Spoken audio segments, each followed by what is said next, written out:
Hello viewers, আসসালামু আলাইকুম। সকাল সকাল চলে এলাম আরেকটি ভিডিও নিয়ে। এখানে উঠান লেপা হচ্ছে গোবর দিয়ে। এখানে ধান শুকানো হবে। ধান শুকানোর আগে এরকম করে গোবর দিয়ে উঠান লেপতে হয়। এটা হচ্ছে আমাদের গ্রামের একটি পুরনো ঐতিহ্য। কার কার গ্রামে এরকমটা হয় আমাকে জানাতে পারেন কমেন্টসে। এটা কিন্তু দেখতে খুবই ভালো লাগে। ছোটোবেলা থেকে দেখে আসতেছি, এরকম আমাদের মা চাচিদের, আমাদের খালাদের দেখছি। তো আমি হচ্ছে সকালবেলা হাত মুখ ধুয়ে চলে আসলাম আমার ফুপুর বাড়িতে। ফুপু দেখছি যে গরম গরম বড়া ভাজছে, তবু আমাকে বললো দুইটা নিয়ে খা। তো পরে হচ্ছে আমি দুটো নিয়ে নিলাম। সেটার অনেক সুন্দর কালার, অনেক সুন্দর মচমচে হয়েছে এবং ঘ্রাণও খুব সুন্দর বের হয়েছে। তো পরে হচ্ছে আমি দুটো মুখে দিলাম, আহা কি যে স্বাদ, কি যে সেই স্বাদটা আমি আসলে বলে বোঝাতে পারবো না। যেমন ঝাল তেমন হচ্ছে মজা, তেমন হচ্ছে মচমচা। তো এর মধ্যে হচ্ছে আমার এক ছোটো চাচা আমাকে ডাক দিল, বললো যে ইয়া ঘরে নাস্তা খাওয়া যায়। তো আমি কইলাম না, আমি নাস্তা খাবো না, আমি এখন খালাম আমার বাসায় যাবো।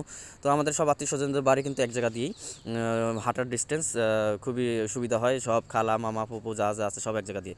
তো আবার আরেকটু মুখে দিয়ে নিলাম, সেই মজা সেই স্বাদ। আপনারা কারা কারা এরকম ডালের বড়া খান, ডালের বড়া খাইতে চান, তারা তারা কমেন্টস করে ফেলবেন।